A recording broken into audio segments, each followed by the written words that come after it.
Very good morning to everybody और आप सबका स्वागत है। मैं इस प्रशिक्षण को जब शुरू कर रहा हूं तो एक दो रिक्वेस्ट आप सब लोगों से करना चाहूँगा। आप राजस्थान के हर कोने से आए हैं, बांसवाड़ा, प्रतापगढ़ से लेके जैसलमेर से लेके गंगानगर, भरतपुर, मतलब हर कॉर्नर से आप आए हैं और सभी नवगठित जिलों के भी आप हो गए हैं। अब आपका जिला भी बदल गया है कुछ लोगों का। लेकिन हम इस पूरे प्रशिक्षण के लिए अज्यूम ये करेंगे कि अभी हम 33 जिलों में हैं, ताकि आप सब लोगों को ये सोचना ना पड़े कि मैं अधिकारिता की क्या बात कर रहा हूँ, क्योंकि हमारा ऑफिशियल नोटिफिकेशन जब तक नहीं होता है तब तक हम लोग एक बार अपने आप को वैसे ही कंसीडर करें, वही सीबीओ, वही सीडीओ और वही पीओ, उसी तरह से सारी बात को समझें। तो उसके लिए अपने आप को कंफ्यूज करने की आवश्यकता नहीं है, ये मैं पहले कदम पे बोल देता हूँ। दूसरी बात मैं ये बोलना चाहता हूँ कि जब ये प्रशिक्षण आप मुझसे ले रहे हैं तो मेरी आपसे एक हम्बल रिक्वेस्ट है, please don't see me as your secretary right now. मतलब किसी भी हालत में अगर मैं आपको सचिव नजर आया तो मेरा फेलियर है। मैं ये चाहूंगा कि आप मुझे एक रिसोर्स पर्सन के रूप में कंसीडर करें और ये कोशिश करें कि क्योंकि क्या होता है कि जब आप सेक्रेटरी से सीखेंगे तो फिर सेक्रेटरी बताएगा तो फिर वो आपके अंदर का ऑफिसर सुन रहा होगा, और यहाँ पर एक ह्यूमन एक दूसरे ह्यूमन को बता रहा है, यानी कि एक इंसान दूसरे इंसान को बता रहा होगा। तो बेटर है कि आप मेरे को एक इंसान के तौर पे कंसीडर कर लें, और ये बहुत ज़रूरी चीज़ है इंसान के तौर पे कंसीडर करना। शेखावटी की बड़ी फेमस कहानी है इंसान वाले कंसेप्ट पे, मुझे बहुत अच्छी लगती है। आपकी शेखावटी की कहानी है, कोई आदमी भटकता हुआ शेखावटी में किसी हवेली में पहुंचा, प्यासा, भूखा प्यासा किसी हवेली में पहुंचा, और उसने हवेली का दरवाज़ा खटखटाया तो किसी ने खोला नहीं। फिर उसने देखा कि दरवाजा शायद अंदर से खुला ही है, तो उसने पुश कर दिया, और जैसे उसने हवेली का दरवाजा पुश किया तो दरवाजा खुल गया, और सामने बड़ा सा जैसे दालान होता है, आंगन बोल देते हैं, उसके बीच में बड़ी सी खाट पे एक लाला जी लेटे हुए थे। तो उसका थोड़ा डर तो लगा उसको, लेकिन उसने हिम्मत करके कहा कि लाला जी मैं बहुत प्यासा हूं, पानी पिला दीजिए। तो लाला जी को पहले तो सुना नहीं, फिर उसने दोबारा कहा, उसने कहा कि लाला जी बहुत प्यासा हूं, पानी पिला दीजिए। तो दूसरी बार में लाला जी को सुन गया, सेठ जी को सुन गया, तो उन्होंने कहा कि अरे राम मोहन श्याम, उन्होंने अपने नौकरों को आवाज लगाई होगी डेफिनेटली, लेकिन कोई आया नहीं। तो उसने दोबारा सेठ जी की तरफ बड़ी दया की दृष्टि से देखा, प्यासा हूं, पानी पिला दो। तो सेठ जी ने फिर से आवाज मार दी, राम श्याम मोहन कहाँ हो? कोई नहीं आया। ना हो, उस आदमी ने फिर से सेठ जी की तरफ देख के कहा कि पानी पिला दो। अब सेठ जी ने कहा यार पिला तो देता, अभी कोई इंसान नहीं है। तो उस आदमी ने कहा सेठ जी थोड़ी देर के लिए आप ही इंसान बन जाइए। तो ये बात समझने की है। मुझे आज आपके अंदर से कोई ऑफिसर नहीं चाहिए, मुझे किसी ऑफिसर की जरूरत नहीं है। आज यहां कुर्सियों पे अगर ऑफिसर या टीचर या व्याख्याता या ज्ञानवान लोग बैठे हैं तो मेरा पर्पस डिफीट हो जाएगा। आज मुझे सेंसिटिविटी वाले ह्यूमन बीइंग चाहिए जो मुद्दे पे समझ सके। मैं समझ सकता हूं जब आप कल रात को अपने जिलों से चले होंगे, अपने शहरों से, गांव से चले होंगे, और मॉर्निंग में आप पहुंचे होंगे। कुछ लोग मॉर्निंग में चले होंगे, कुछ लोग अर्ली मॉर्निंग चले होंगे, और जब आप वहां से चले होंगे तो आपके दिमाग में ये आया होगा एक और प्रशिक्षण, एक और नवाचार, क्योंकि हम नवाचार को भी अब उसी तरह से बोलते हैं जैसे कि कोई सड़ा हुआ आचार हो सकता है, क्योंकि बहुत ज्यादा कोई चीज हो जाती है तो देन उसकी वैल्यू कम होने लगती है। बट विश्वास करिए ये कोई नवाचार नहीं है। ये नवाचार कैसे हो सकता है, मैं धीरे धीरे आपके सामने अनफोल्ड करूंगा। मुझे आपके अंदर के ह्यूमन बीइंग से बात करनी है, आप उससे मेरी बात करा दीजिए। इस रिक्वेस्ट के साथ मैं अपने प्रशिक्षण को आज शुरू करता हूं, और जो मेरी प्रेजेंटेशन है वो मैं आपको इतने बढ़िया तरीके से समझा दूंगा, जस्ट बिलीव ऑन मी।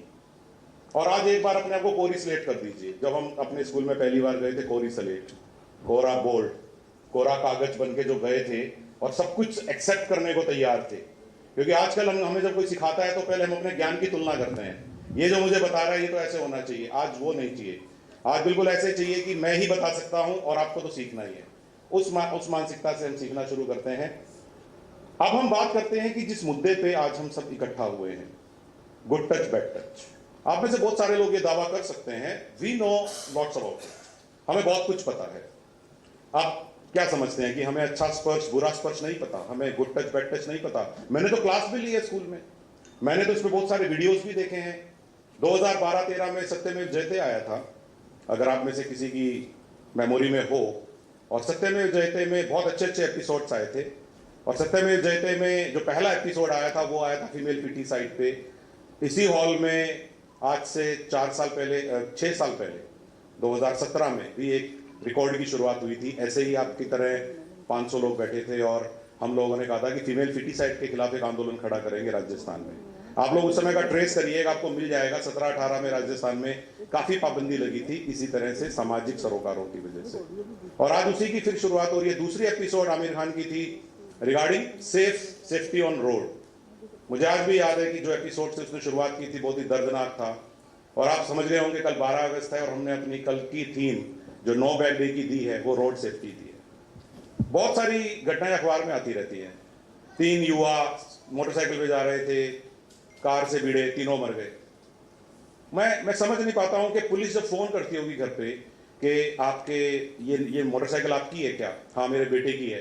अच्छा तो वो रहे नहीं, या आप आ जाइए।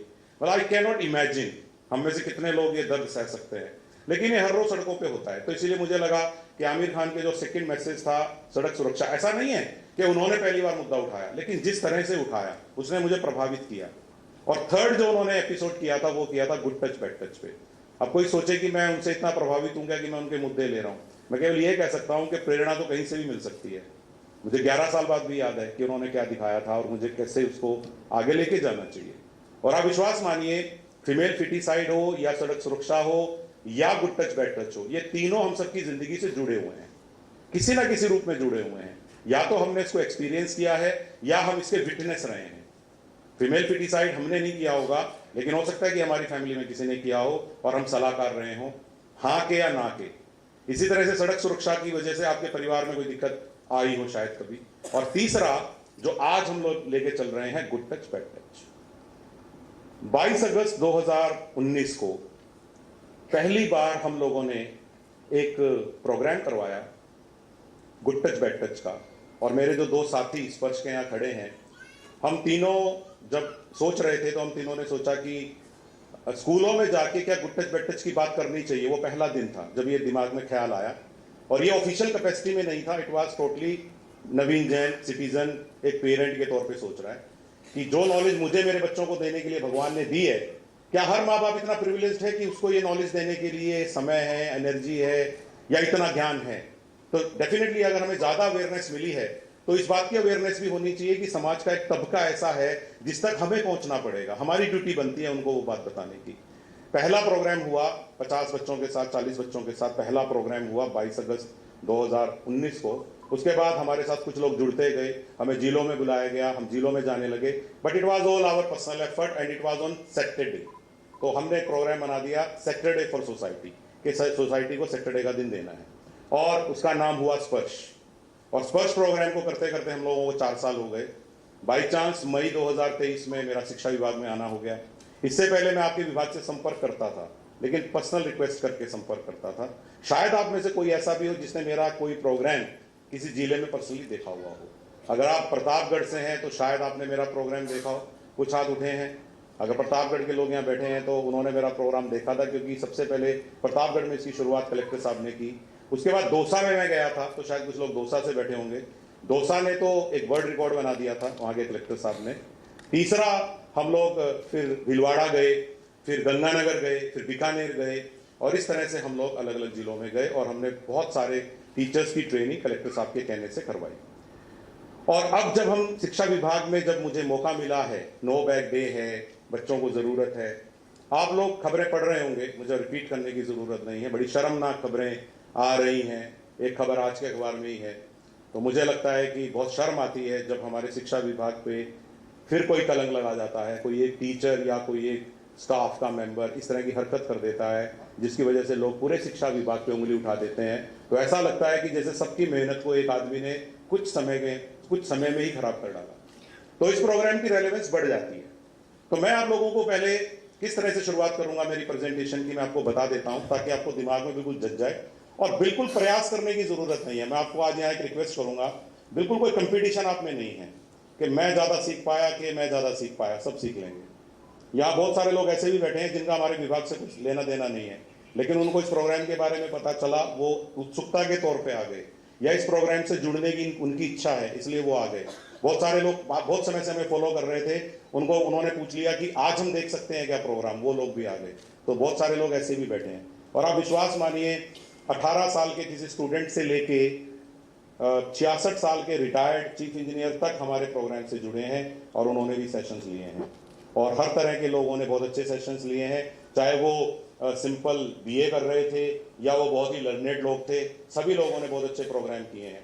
कॉलेज एजुकेशन मेरा डिपार्टमेंट रहा है, सबसे ज़्यादा वहाँ से लोग जुड़े, एनएचएम से बहुत ज़्यादा लोग जुड़े, लेबर डिपार्टमेंट में मैं रहा, वहाँ से लोग जुड़े, लेकिन सबके लिए वॉलेंट्री था कि आप जहाँ पे भी हैं इस प्रोग्राम से जुड़िए और हमारे साथ जाइए। तो पहले मैं ये डिस्क्लोजर देना चाहता हूँ कि स्पर्श एक प्रोग्राम का नाम है, स्पर्श किसी सामाजिक संस्था या एनजीओ का नाम नहीं है, क्योंकि कई बार सीखने में ये चीज़ें बाधाएं पैदा करती हैं। दिमाग में डाउट्स नहीं होने चाहिए, मैं यहाँ पे ये बात कहना चाहता हूँ। दिमाग में डाउट्स जो होते हैं ना, कि हमें वो सीखने नहीं देते, यार ये स्पर्श क्या है, नवीन जैन साहब स्पर्श को कैसे जानते हैं, स्पर्श कोई संस्था है क्या, इसके पास कोई फंड आता है क्या? नहीं आता। बहुत सारे लोग हमें फंड देना चाहते हैं, आपको पता है वो किन कारणों से देना चाहते होंगे कि साहब आपके इस प्रोग्राम में हम कुछ कर सकते हैं क्या? मैं कहता हूँ हाँ यार आप कर सकते हैं, आप सैटरडे को हमारे साथ चलिए। सर वो तो मैं नहीं चल पाऊंगा, आप कुछ सामान बता दीजिए, कोई पैसे बता दीजिए। मैंने कहा नहीं, इस पैसे और सामान की इसलिए जरूरत नहीं पड़ती है कि प्रेजेंटेशन हमने बना ली है, मुझे बोलना पड़ता है, बोलने के लिए जो पानी पीना पड़ता है वो फ्री है। अगर आप मेरे साथ चल सकते हैं तो चलिए। तो चलने वाले कम मिले, बात करने वाले बहुत ज्यादा मिले। तो पहले तो ये डिस्क्लोजर देना चाहता हूं कि कोई भी संस्था नहीं है, कोई CSR एक्सेप्ट नहीं करती है, कोई डोनेशन एक्सेप्ट नहीं करती है। शायद हम सब लोगों ने अपनी जेब से ही पैसे खर्च किए हैं आज तक। और ये विक्रम और प्रियंका को जो आपने देखा, ये छुपे हुए हैं इधर पीछे, विक्रम और प्रियंका, इन्होंने अपना समय भी दिया है, परिवार से लड़ाई भी लड़ी है और बहुत सारे रिसोर्स अपनी जेब से भी खर्च किए हैं। ये प्रेजेंटेशन जो आज मैं आपको दिखा रहा हूं, ये 4 साल की रिसर्च का निचोड़ है, प्रैक्टिकलिटी का निचोड़ है। स्कूल में प्रोग्राम किया, टीचर ने बाहर आके कहा सर इसमें ये भी होना चाहिए। किसी गवर्नमेंट स्कूल में प्रोग्राम किया, बाहर आके सरकारी टीचर ने कहा सर ये वाला कार्टून मेरे बच्चे नहीं समझ पाते हैं, ये वाला उदाहरण मेरे गांव के बच्चे नहीं समझ पाते हैं, चेंज किया गया। गांव में किया तो लोगों ने कहा सर ये क्या होता है, ये हमारे अर्बन के बच्चे नहीं समझ पाते हैं। सर ये बात क्या होती है, ये 9वीं का बच्चा थोड़ा ऐसे समझता है, बहुत बहुत ज्यादा बेसिक है। और ये सर आपने बहुत एडवांस बता दिया, वो तीसरी का बच्चा कैसे समझेगा। इन सब चीजों को इनकॉर्पोरेट करते हुए एक शानदार प्रेजेंटेशन बन गया। और उन्हीं दिनों में हमारी एक बहुत शानदार मूवी भी तैयार हो गई, जो मैं आपको लास्ट में दिखाऊंगा। जैसे हम लोग पूरा साल बच्चों को टेक्स्ट बुक से पढ़ाने के बाद रिवीजन कराते हैं, ऐसे ही रिवीजन के लिए वो फिल्म मैं आपको दिखाऊंगा। तो मेरा पूरी आपको बात समझाने का जो पर्पस है वो मैं आपको बिल्कुल क्लियर कर देता हूं। सबसे पहले मैं पहले 35 मिनट, लगभग 10-25 हो गए हैं, पहले 35 मिनट में खर्च करूंगा आपको कन्विंस करने के लिए। अब आप कहेंगे कि सर हम तो कन्विंस नहीं है। नहीं, मुझे अधिकारी के तौर पे आपको कन्विंस नहीं करना है, मुझे आपको, मैंने बताया ना, एक ह्यूमन बीइंग के तौर पे कन्विंस करना है।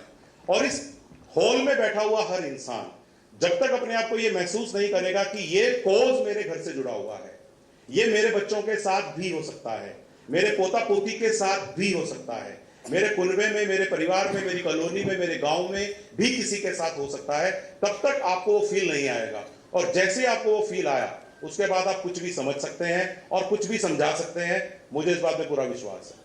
तो मैं सबसे पहले आपको कन्विंस करता हूं, क्योंकि सबसे पहले जब भी कोई काम करना हो, मैं ये मानता हूं कि अगर मुझसे भी किसी को कोई काम लेना है तो सबसे पहले उसे मुझे कन्विंस करना पड़ेगा, यानी कि उसे मेरे दिमाग के क्वेश्चन का आंसर करना पड़ेगा, व्हाई। ये तो खैर मैंने आपको पूरी कहानी सुना दी, ये तो हमारी कहानी है, तो थोड़ा सा तो बताना ही चाहिए कि हम इस कोर्स के साथ आजकल में नहीं जुड़े हैं, 4 साल पे व्यक्तिगत रूप से जुड़े हुए थे, किसी संस्था के साथ नहीं, किसी पैसे या किसी फंड के साथ नहीं जुड़े हुए थे, कॉज के साथ जुड़े हुए थे। मेरे को आप या तो वो दे दीजिए, पीछे वाले स्लाइड दिखा सकते हैं, मुझे माइक। आपके सामने ये एक सर्टिफिकेट है वर्ल्ड बुक ऑफ रिकॉर्ड्स का। ये सर्टिफिकेट दौसा जिले के टीचर्स ने हासिल किया, क्योंकि उनके कलेक्टर साहब ने एक ही दिन में 3,78,000 बच्चों को ट्रेन किया, यानी कि दौसा ऑलरेडी ये काम कर रहा है, जो अब हम पूरे राजस्थान में एक साथ करना चाहते हैं। अब मैं आपको ये बात क्यों बता रहा हूं, क्योंकि क्या मैं ये सपना देख सकता हूं आप सबके, एक मिनट पीछे वाला एक साथ, मैं जब नेक्स्ट बोलूंगा तब करिएगा। क्या आप लोगों की मदद से मैं ये सपना देख सकता हूं कि राजस्थान में जो 66,000 स्कूल हैं, 66,000, जिसमें 1 से 8 क्लास के लगभग 70 लाख बच्चे अभी एडमिशन लेके बैठे हैं, क्या हम उनके साथ ये रिकॉर्ड बना सकते हैं? मतलब record is not important, but can we think like that? बोलिए। तो हम उसकी शुरुआत करने की कोशिश करते हैं, देखते हैं कि फिर इतने मजबूत हैं या नहीं है। क्योंकि अगर एक कलेक्टर, एक जिला, एक सीडीओ, एक डीओ ये कर सकता है, तो हम सब लोग जो, भाई इनको आपको थोड़ा देखना पड़ेगा। ये वैसे तो बहुत अच्छा लग रहा है, लेकिन अभी थोड़ा टॉपिक सीरियस है। तो ये सर्टिफिकेट इसी चीज का है कि दौसा ने एक ही दिन में एक साथ 3,78,000 बच्चों को गुड टच बैड टच में ट्रेन किया। उसकी कहानी ये थी कि कलेक्टर साहब मिस्टर कमर चौधरी ने हमारी टीम को बुलाया। उन्होंने किसी हॉल में हमारा इंतजाम किया। लगभग 2 या 3 हॉल्स में उन्होंने पैरेलली टीचर्स को बिठाया। इतना बड़ा हॉल दौसा में था ही नहीं, बहुत छोटे छोटे हॉल थे, बट हमने पूरा दिन लग के ये काम किया और हमारी स्पर्श की टीम ने ट्रेनिंग की और उन्होंने उन ट्रेन टीचर्स के जरिए आगे ट्रेनिंग कराई और इस तरह से ट्रेनिंग करा के उन्होंने 2,500-3 हजार टीचर्स तैयार किए। उन्होंने सभी प्राइवेट स्कूल्स के टीचर को भी कंपलसरी किया कि आप भी आइए और आपको भी ये प्रोग्राम करना पड़ेगा, क्योंकि बैड टच तो वहां भी हो सकता है। प्राइवेट स्कूल के बच्चे कोई इम्यून थोड़ी है सिस्टम से। तो ये मैं आपको बात इसलिए बता रहा था कि इससे हमें ये हौसला मिल सकता है कि this has been made possible by one district, by 2,500 schools of one district. और उस समय तो कोई स्टेट सपोर्ट नहीं था, मैं भी एक व्यक्तिगत आधार पे गया था कलेक्टर साहब के इनवाइट पे। लेकिन अब हम इसे ऑफिशियल बल दे सकते हैं। हमारे बीच में खुद डायरेक्टर साहब बैठे हैं,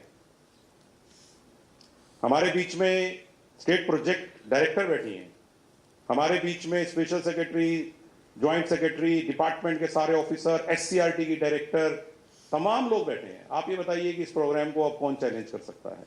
अब तो इस प्रोग्राम को हर तरह से सपोर्ट ही सपोर्ट है और पॉलिटिकल सपोर्ट भी है। कि मैंने कल ये प्रोग्राम के बारे में जब राज्य सरकार को भी जानकारी दी, they field very happy about it कि बहुत अच्छा प्रोग्राम है और इस तरह का प्रोग्राम इतने कम समय में अगर हो पा रहा है तो बहुत अच्छी बात है।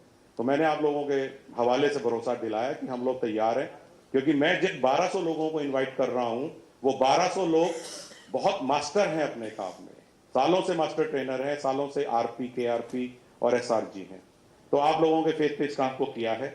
और आप लोग जब मेरी ये प्रेजेंटेशन देख रहे हैं, let me make it very clear कि मैं आपको जो ये क्यों वाली प्रेजेंटेशन दिखा रहा हूं, ये बच्चों को दिखाने वाली प्रेजेंटेशन नहीं है। आप समझ गए ना ये बात? तो ये पहले वाली प्रेजेंटेशन किस तरफ जा रही है? अब अगला ये वाली लाइन पढ़िए, इससे समझ में आ जाएगा। जब भी हम कहीं बैठते हैं, जब भी हम कोई काम करना शुरू करते हैं, तो हमारे दिमाग में ये सवाल आना ही चाहिए। पढ़े लिखे इंसान के दिमाग में ये सवाल आना ही चाहिए। कौन सा सवाल आना चाहिए? आज हम यहां क्यों हैं? केवल ये नहीं कि इनविटेशन आया है, चिट्ठी आई है या कोई आपको लेटर जारी कर दिया गया है और आप लोग आए हैं। ये आना क्यों जरूरी है, ये अगली स्लाइड्स में मैं आपको क्लियर करूंगा। नेक्स्ट, ये लाइट बंद कर देंगे तो मेरे ख्याल से और अच्छा नजर आ सकता है थोड़ा सा। हाँ, अभी 3 दिन पहले ईटीवी भारत पे मैंने इसको चलते हुए देखा। मतलब ऐसा नहीं था, हम तो प्लान पहले ही बना चुके थे, बट ये चीज मैंने चलती हुई देखी और मैं आपको इसके बारे में बताऊं। राजस्थान में स्कूलों में छेड़छाड़ व दुष्कर्म के मामलों का डिटेल इन्होंने दिया।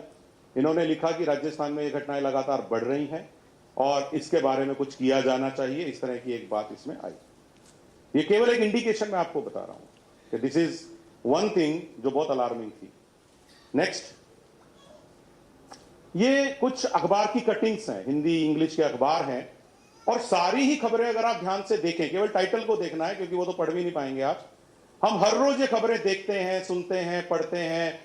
6 साल की बच्ची से दुष्कर्म, हत्या के लिए गला इतनी जोर से दबाया कि आंखें निकली, भांजी से छेड़छाड़ के आरोप में मामा को 5 साल की कैद हुई और 4 ईयर सेक्सुअली अब्यूज हुआ, parents law child abuse report. Next, इसी तरह की खबरें हैं। ये एक हमारी दिल्ली और झुंझुनू की, दिल्ली से टीम आई, झुंझुनू में कोई सैनिक स्कूल का मैटर था और 8वीं में पढ़ने वाली बच्ची ने टीचर को बताया कि कौन करते हैं दुष्कर्म। तो कोई भी बच्चा कैसे सेफ महसूस कर सकता है अगर घर में भी इस तरह का हो रहा है? और अनफॉर्चुनेटली हमारी इंडियन सोसाइटी में, राजस्थान में भी हम लोग इन बातों को डिस्कस करने में घबराते हैं। हम लोग डिस्कस नहीं करना चाहते क्योंकि ये परिवार की इज्जत का मामला बता दिया जाता है। और मैं ये कभी नहीं समझ पाया, मैं सही कह रहा हूं, पर्सनली मैं ये कभी नहीं समझ पाया कि परिवार की इज्जत उस बच्चे से बढ़ के कैसे होती है। मतलब I could not understand this. But मैंने देखा है कि समय समय पे हमारे ये विचार बदल जाते हैं। बच्चा अगर इस तरह की कोई कंप्लेंट करता है तो उसे थप्पड़ खाना पड़ सकता है, उसे डांट पड़ सकती है, तो बच्चे बताना छोड़ देते हैं और फिर वो पूरी उम्र के लिए दुष्कर्म के शिकार होते रह सकते हैं, क्योंकि हमने उन पर विश्वास नहीं किया। और शायद यही बता रही है चीजें। ये खबरें हमें बहुत विचलित करती हैं, है ना। नेक्स्ट, एक खबर इसमें अनफॉर्चुनेटली बहुत छोटी सी दिख रही है, लेकिन वो खबर है जिसने मुझे बहुत अंदर तक हिला दिया था, और मैं इसका मेंशन जब भी करता हूं तो मुझे खुद को बड़ा अंदर से भर आता है। चित्तौड़गढ़ की एक खबर आई थी, मतलब करीबन 1 साल पहले की बात है, और वो काश मैं ये बड़ा करके आपको दिखाता। एक बच्ची की फोटो फ्रंट पेज पे आई थी, एक बच्ची कुएं में लटकी हुई है रस्सी के साथ, और वह टाइटल दिया हुआ था, यहां मुझे नहीं उस पिशाच को लटका होना चाहिए था। अगर हम सबके अंदर थोड़ी भी सेंसिटिविटी है, अगर हम सबके अंदर थोड़ी भी ह्यूमैनिटी है, तो ये एक लाइन बहुत है हम सबको इस कोज के साथ अटैच करने के लिए। और कोई कारण चाहिए ही नहीं, पूरी प्रेजेंटेशन की जरूरत होनी ही नहीं चाहिए। कोई शादी हुई चित्तौड़गढ़ के किसी गांव में, और उसमें एक बाराती आता है, वो गांव की एक बच्ची के साथ रेप करता है, उसको मार के कुएं में फेंक देता है। अगले दिन उसकी बॉडी को निकालते हुए ये फोटो किसी ने खींचा। आप सोच के देखिए। और हमने वेट किया, हमारी टीम ने वेट किया कि उसको कब फांसी की सजा मिलती है, उसे कब सजा मिलती है, and we were very happy जब रिसेंटली उस आदमी को सजा मिली। लेकिन सजा मिल जाए, फांसी मिल जाए, वो एक चीज अलग है। मैं ये कहना चाहता हूं कि वो जुर्म होना ही क्यों चाहिए, क्या उसको टाला जा सकता है? जुर्म की सजा मिलना सोसाइटी का आईना नहीं हो सकता कि हमारे यहां जुर्म कीजिए आपको सजा मिलती है। सोसाइटी का आईना ये होना चाहिए कि यहां जुर्म होते ही नहीं है, इस किस्म के हीनियस क्राइम हमारे यहां होते ही नहीं है, ये होना चाहिए। तो ये सारी खबरें यही बता रही हैं, बहुत सारी स्कूलों से रिलेटेड खबरें हैं, और आई थिंक मैं यही कह सकता हूं कि बहुत तरह की चीजें हैं। मां बोली चपड़ासी बेटी को वॉशरूम में ले जाकर फोन पर अश्लील फोटो दिखाता था। मुझे विश्वास, मैं आपको विश्वास से कहता हूं कि जितना हमें पता है ना, और जितना मीडिया में कवरेज आता है, चीजें उससे कई गुना ज्यादा होंगी।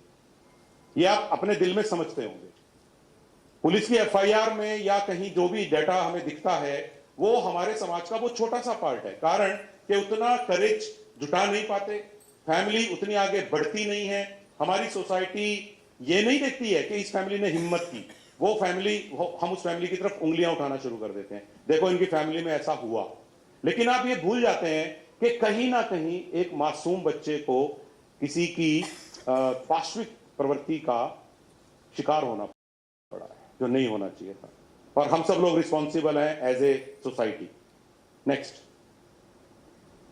बच्चे कौन होते हैं आपको पता ही है, नॉर्मल सी बात है। अंतरराष्ट्रीय कानून, भारत का कानून यही कहता है कि 18 साल से कम के बच्चे को आप बच्चा कह सकते हैं। अब आप पूछेंगे कि मेरा ये प्रोग्राम कौन सी एज ग्रुप पे कंसंट्रेट करना चाहता है, सबसे पहले आपके दिमाग का सवाल होगा।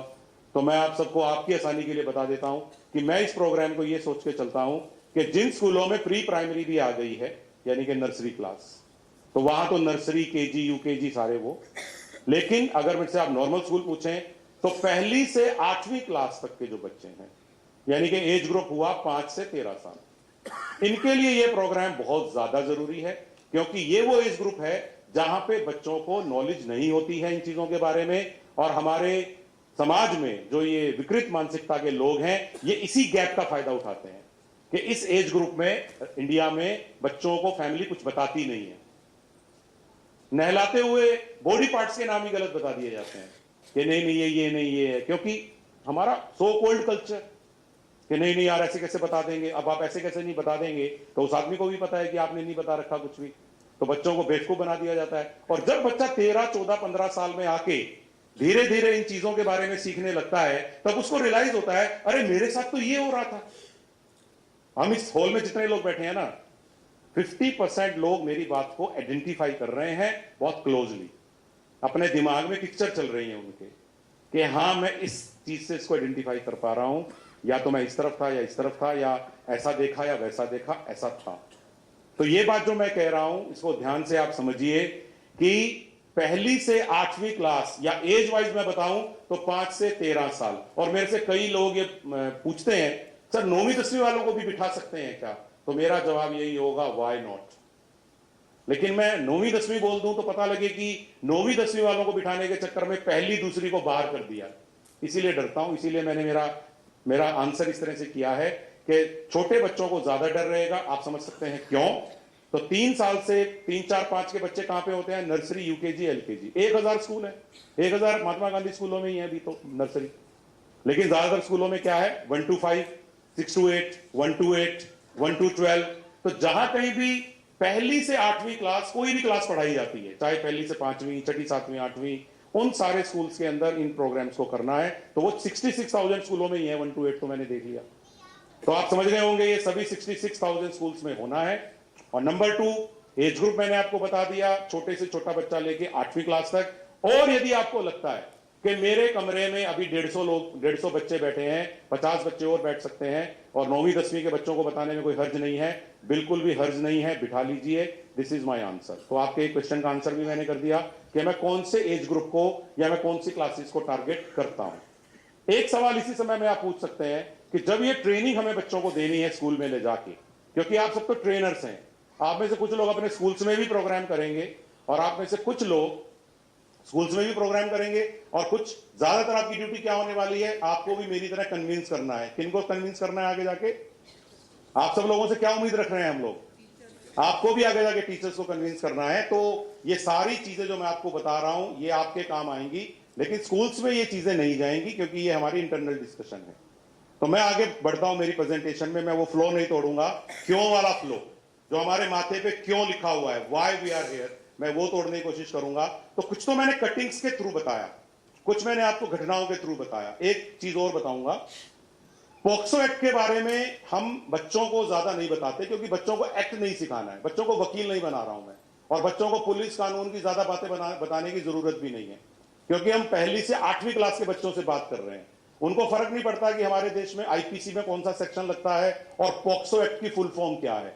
लेकिन हम सब लोगों को और टीचर्स को यह जरूर याद रखना चाहिए कि there is a POCSO act 2012 और उसके प्रोविजन बहुत खतरनाक हैं और उसमें काफी भारी भरकम सजा है यदि आप छोटे बच्चों के साथ गलत प्रकार की हरकत करते हैं। सिंपल छेड़छाड़ भी बहुत खतरनाक है पॉक्सो एक्ट के हिसाब से।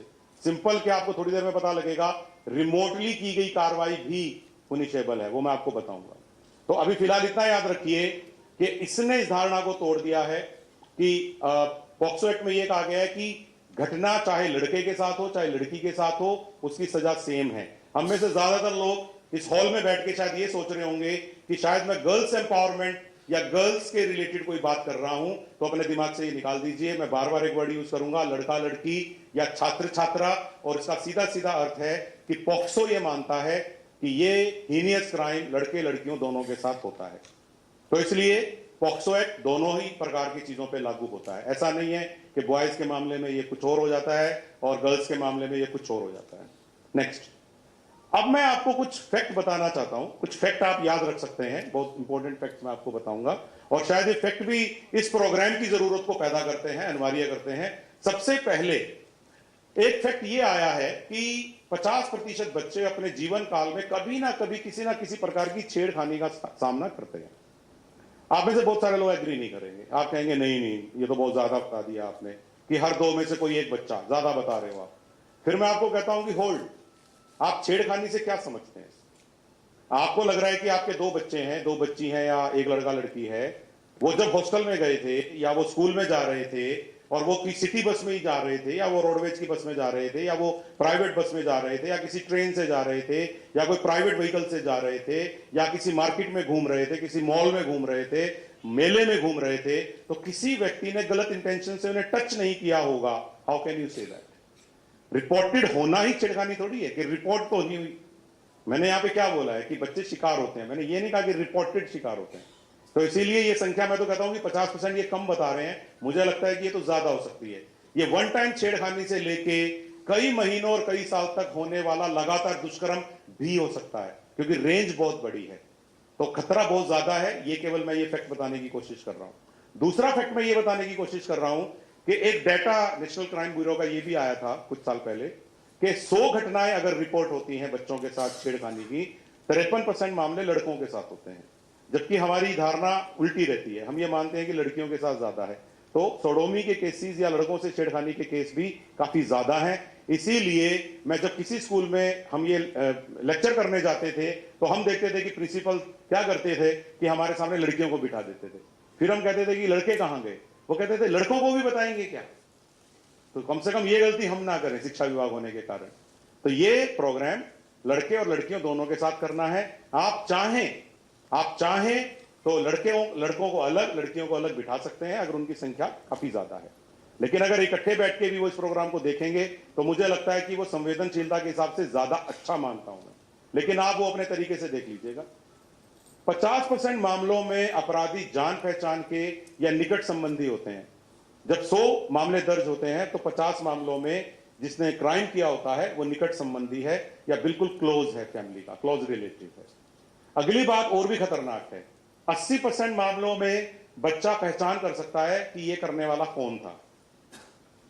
कुछ लोग कंफ्यूज हो गए होंगे, कुछ लोगों को लगा हुआ कि ये दो अलग अलग बातें सेम कैसे आ गई, है ना। आया ना एक बार दिमाग में, ऐसा आता है कि ऊपर तो आपने कहा कि रिलेटिव कितने परसेंट होते हैं, 50% होते हैं, और बच्चा कितने केस में पहचान कर पाता है, 80% में।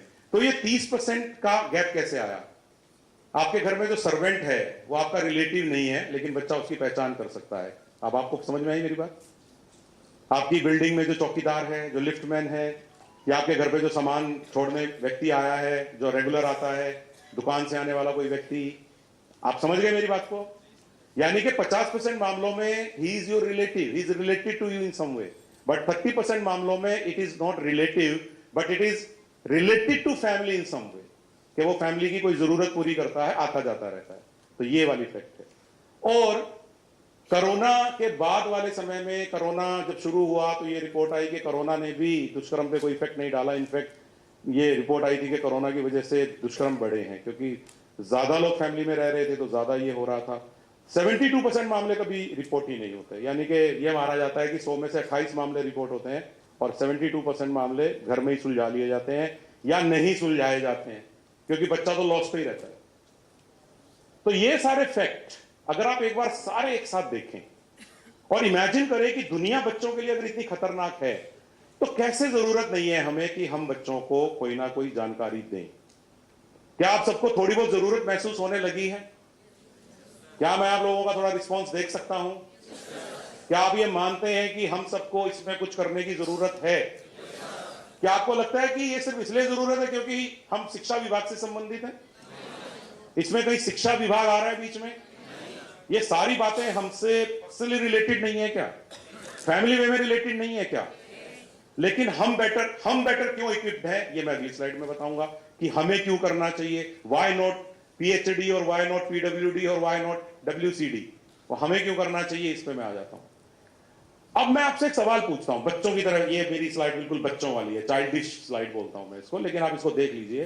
अगर मैं आपसे एक सवाल पूछूं कि अगर दुनिया में जो ये हमने थोड़ी देर पहले देखा कि बच्चों के साथ तरह तरह की घटनाएं हो रही हैं, अगर हमें वो रोकनी है तो मुझे बताइए सबसे पहला समाधान क्या आ सकता है? तो आप सबके दिमाग में ये आया होगा,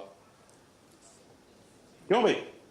पुलिस बोर्ड लगा दो हर कोने में, हर मोहल्ले में, है ना, हर कोने पे ये हो जाए तो हो जाएगा जी। ये तो जरूरी नहीं है ना? आप क्या कहना चाहेंगे? जरूरी नहीं है, और इतनी पुलिस की नफरी हो नहीं सकती। दुनिया सब जगह बस गई है। दूसरा, आजकल टेक्नोलॉजी का दिमाग में आ जाता है कि हर जगह क्या लगा दो, सीसीटीवी लगा दो। यार सीसीटीवी तो लग जाएंगे, लेकिन सीसीटीवी की फुटेज देखने के लिए कितने लोगों को बिठाना? तो केवल कैमरे का खर्चा नहीं है, कैमरे की फुटेज देख के निष्कर्ष निकालने वाला आदमी भी तो चाहिएगा कि नहीं चाहिएगा? तो तीसरा तरीका क्या बचता है? मेरे ख्याल से तीसरा तरीका बहुत अच्छा है, और उस तरीके का नाम है जागरूक परिवार और जागरूक बच्चे। क्या ये हो सकता है? इस पे काम किया जा सकता है क्या? है तो ये बचकाना टाइप से दिखाने का तरीका, लेकिन मुझे लगा कि मैं और कैसे दिखाऊं ये बात। तो you have to be convince with this कि why this is not possible and why that is not possible, है ना। अब यार ये दरवाजा जो है ना, मेरी रिक्वेस्ट है, ठीक है, क्योंकि ये विचारों का जो प्रवाह है ना वो टूट जाता है, ठीक है, क्योंकि ये मैं कोई लिखा हुआ तो पढ़ नहीं रहा। तो आप इस बात से कन्विंस है कि we can use that third way? हम सब लोग इसका पार्ट बन सकते हैं, बहुत आराम से बन सकते हैं। और हमारे पास सबसे ज्यादा संसाधन है राजस्थान में। मैं तो कहता हूं कि किसी भी राज्य के शिक्षा विभाग के पास इसको रोकने के सबसे ज्यादा संसाधन है, केवल पहचानने की जरूरत है कि वो संसाधन है कहां। ठीक है, चलिए नेक्स्ट चलते हैं। अब आपके दिमाग में सवाल नंबर 2 आ सकता है। अब आपके दिमाग में दूसरा सवाल आने का अधिकार है। पहला सवाल मैंने कौन सा सॉल्व किया है? क्यों? क्या मैं क्यों का जवाब दे पाया हूं क्या आपको? कि हमें इस कार्यक्रम को अडॉप्ट करने की जरूरत क्यों है? क्योंकि लगातार इस तरह की घटनाएं हम देश के हर कोने में देख रहे हैं। राजस्थान में भी कुछ जगह पे इस तरह की रिपोर्ट आई है। मैं नाम नहीं लेना चाहता, लेकिन जून के महीने में बांसवाड़ा की खबर आप सबने पढ़ी है। और शायद जो इंसान ऐसा है वो हमारा साथी नहीं हो सकता, उसे हम अपने साथ का नहीं मान सकते, क्योंकि उस इंसान के कारण हमारे पूरे विभाग के ऊपर प्रश्न चिन्ह लगता है। अपने स्कूल में आने वाली लड़कियों के साथ इस तरह का व्यवहार उसने किया। उसके बाद हनुमानगढ़ में 2-3 टीचर एक साथ इस तरह के अलग अलग हफ्ते के भर के गैप पे आए, जिसमें वो लड़कियों को लगातार मैसेज कर रहे थे। लड़कियों ने फाइनली परेशान होकर रिपोर्ट किया, पूरा व्हाट्सएप स्कैन किया गया, तो देन इट वाज फाउंड के मैसेजेस वर नॉट गुड। तो इस तरह का जो कंडक्ट है वो कैसे टॉलरेट किया जा सकता है? और कल जो सवाई माधोपुर की घटना आई है, मतलब रेप, मर्डर और वो तालाब में फेंकी हुई बॉडी मिली, मतलब आप सोच के देखिए। तो इसकी जरूरत है, और इसलिए नहीं है कि हम लोग ऐसा कर रहे हैं, वो भूल जाइए। वो थोड़ा सा पार्ट है, वो थोड़ा सा पार्ट है, लेकिन हमारा बच्चा क्या स्कूल से बाहर सेफ नहीं रहना चाहिए? मेरा एक सवाल है, बोलिए। क्या आपके द्वारा पढ़ाए जाने वाले बच्चे को अपने घर में हैरेस कर दिया जाना चाहिए? क्या उसको सड़क पे किया जा सकता है, या वो कहीं जाए? एक बात बताइए, मैं बच्चों को पढ़ा रहा हूं एक फर्स्ट क्लास से लेकर 12th क्लास तक, क्या वही उसकी जिंदगी का एकमात्र पार्ट है? चाहे वो कुंठा में जिए, चाहे वो किसी प्रकार की प्रताड़ना से जिए, नहीं। तो दैट्स वाई हमें ये करना चाहिए। और कैसे करें? अब आपके दिमाग में दूसरा सवाल आया कि इसको करना कैसे है, तो मैं आपको उसका तरीका बता रहा हूं। अभी भी मैं उस प्रेजेंटेशन पे नहीं आया हूं जो स्कूल में दिखानी है। Okay, next. अब आप में से बहुत सारे लोगों के दिमाग में एक सवाल आता है, ये मैंने दिखा रखा है प्रोजेक्टर चलता हुआ, ये वो। तो बहुत सारे लोगों के दिमाग में आ जाता है कि यार मेरे पास नवीन जैन साहब की तरह एक बड़ा सा हॉल होना चाहिए, बहुत अच्छी सिटिंग होनी चाहिए, एसी चल रहा हो, और फिर वहां पे प्रोजेक्टर हो बहुत अच्छा, और उस पर इस तरह से दिखाऊंगा तो ये प्रोग्राम हो सकता है। आप में से कितने लोगों को लगता है कि इसके बिना ये प्रोग्राम नहीं हो सकता था? लग सकता है, क्योंकि हम आपको ऐसे सिखा रहे हैं। लेकिन ऐसे तो हम आपको डाइट में भी सिखाते हैं, तो प्रोजेक्टर देके साथ में भेज देते हैं क्या आपको? बोलिए ना। तो और फिर ये सोच के ना दिखाएंगे प्रोजेक्टर पे कि जाते समय प्रोजेक्टर तो देंगे नहीं, इनके स्कूल में तो प्रोजेक्टर नहीं है। अरे भाई, समझाने का तरीका ये हो सकता है। बिकॉज मैं क्या कहना चाहता हूं, नेक्स्ट, मुझे ये सब नहीं चाहिए। आप विश्वास मानिए, आप मेरे साथ बाहर चलिए किसी पेड़ के नीचे, मैं आपको वहां भी कन्विंस कर लेता। मुझे इसकी जरूरत नहीं थी। ये केवल किस लिए चल रही है? आपके दिमाग पे इंप्रिंट हो रहा है, आपके दिमाग पे ये पूरी तरह छप रहा है कि नहीं? उसके लिए मैं इसका इस्तेमाल कर रहा हूं। तो मैं आपको फिर ये कहना चाह रहा हूं कि सारे ट्रेनर इस बात को समझ लें कि ये बात टीचर्स के दिमाग में डालनी बहुत जरूरी है कि गुड टच बैड टच की नॉलेज को के लिए किसी टेक्नोलॉजी की या किसी टेक्नोलॉजिकल डिवाइस की कोई आवश्यकता नहीं है। अवेलेबल है तो बहुत अच्छी बात है, क्योंकि हमें केवल कौन चाहिए? हमें आप चाहिए। यानी कि आपका मतलब कि आप खुद अपना अगर डेडिकेशन देने को तैयार हैं तो वो काफी है। हम पेड़ पे भी कर लेंगे, पेड़ के नीचे भी कर लेंगे, खेत में भी कर सकते हैं, स्कूल के बरामदे में भी कर सकते हैं। कोई प्रोजेक्टर, कोई टीवी नहीं चाहिए। मैं सिर्फ ये कन्विंस करना चाहता था, दिखाने का तरीका ये था, क्योंकि कई लोग फिर बाद में बात करते हैं, अरे यार ये लोग तो प्रोजेक्टर पे दिखाते हैं इसीलिए इतना अच्छा होता है, और हम कैसे करेंगे? तो मैंने वो दिमाग से निकाला है कि आप में से बहुत सारे ऐसे टीचर हैं, जब हम स्टूडेंट थे तो हमारे पास तो कमरा ही नहीं था, अपने पास तो ब्लैक बोर्ड भी नहीं था, आपने तो बाहर पढ़ा है, तो उसके बावजूद भी क्या फर्क पड़ेगा? लर्निंग पे कोई फर्क नहीं पड़ा। तो यहां भी कोई फर्क नहीं पड़ेगा, मैं आपको विश्वास दिलाता हूं, और उसका तरीका भी मैं आपको बताने वाला हूं। क्योंकि देखिए, नेक्स्ट, अब हम बात यह कर रहे हैं कि शिक्षा विभाग क्यों सबसे बढ़िया है इस काम के लिए। इंडिया में या राजस्थान में जितने भी बच्चे हैं इस एज ग्रुप में, 6 से 5 से 13 साल के, हम ये दावा कर सकते हैं ना कि आज की डेट में ज्यादातर बच्चे स्कूल में आ रहे हैं, ज्यादातर बच्चे स्कूल में आ रहे हैं। बल्कि हम तो ये कहते हैं कि 100% आ रहे हैं, लेकिन हम ये तो कह सकते हैं कि majority of children are coming to school, चाहे गवर्नमेंट या प्राइवेट। तो इन बच्चों को ट्रेन करने के लिए सबसे बढ़िया जगह कौन सी हो सकती है? नंबर 1 पे ठीक है ना। कोई आदमी आके मेरे कान में ये कह सकता है, सर उन बच्चों का क्या करोगे जो स्कूल में नहीं आते हैं? तो मैं उसको ये जवाब दूंगा, पहले स्कूल वाले कर लूं। मुझे पता है जैसे ही आप ये कहीं बताएंगे ना, तुरंत एक आदमी है ना जो होता है, जिसकी आदत होती है, खप्ती राम नाम का एक आदमी होता है ना, साथ चलता है। हम सबके साथ साथ एक खप्ती राम चलता है कि नहीं चलता है? चलता है, जो अपने को हमेशा उल्टी वाली बात पहले बताएगा। ऐसा है, हम जैसे कहेंगे ना हम ऐसा करने वाले हैं, तो वैसा कैसे करोगे? अब वो वैसे वाला तो 1% ही होना होता है, लेकिन वो 1% की पहले याद करता है, 99 की बात बाद में करेगा। मैंने वो पहले वाला जवाब भी खप्ती राम को ही दिया, प्रोजेक्टर वाला। वो खप्ती राम ही कह रहा था आपको, प्रोजेक्टर तो है नहीं है तेरे पास, तो उसका जवाब मिला। अब मैंने आपको आंसर नंबर 2 क्या दिया कि स्कूल के बाहर वाले बच्चों का क्या होगा? तो मैं ये कहूंगा कि स्कूल वाले बच्चों का कौन सा तुम कुछ कर रहे हो, तो पहले स्कूल वाले बच्चों का कर लेते हैं। तो आपको जवाब मिल गया मेरी बात का। मैं कह रहा हूं गवर्नमेंट और प्राइवेट दोनों होने चाहिए। हमारे साथ डायरेक्टर साहब बैठे हैं, हमारे साथ बोर्ड की भी ताकत है, राजस्थान बोर्ड की, और सीबीएसई बोर्ड की गाइडलाइन में भी लिखा हुआ है कि हर स्कूल को साल में 2 या 3 session good touch bad touch के कराने पड़ेंगे। लेकिन अनफॉर्चुनेटली बोर्ड्स इसकी कंप्लायंस केवल सर्टिफिकेट के रूप में लेते हैं कि क्या आपने साल के दौरान गुड टच बैड टच का कोई लेक्चर करवा लिया था? हाँ। तो इसलिए चीजें एक्चुअल में नहीं होती हैं, लेकिन ये चीजें करी जा सकती हैं। हम आपको फिर से रिक्वेस्ट करते हैं कि आज जिस काम के साथ के लिए आप मेरे पास आए हैं, इसे बिल्कुल भी अपनी ड्यूटी मत मानिए, कोई कानून या नियम मत मानिए।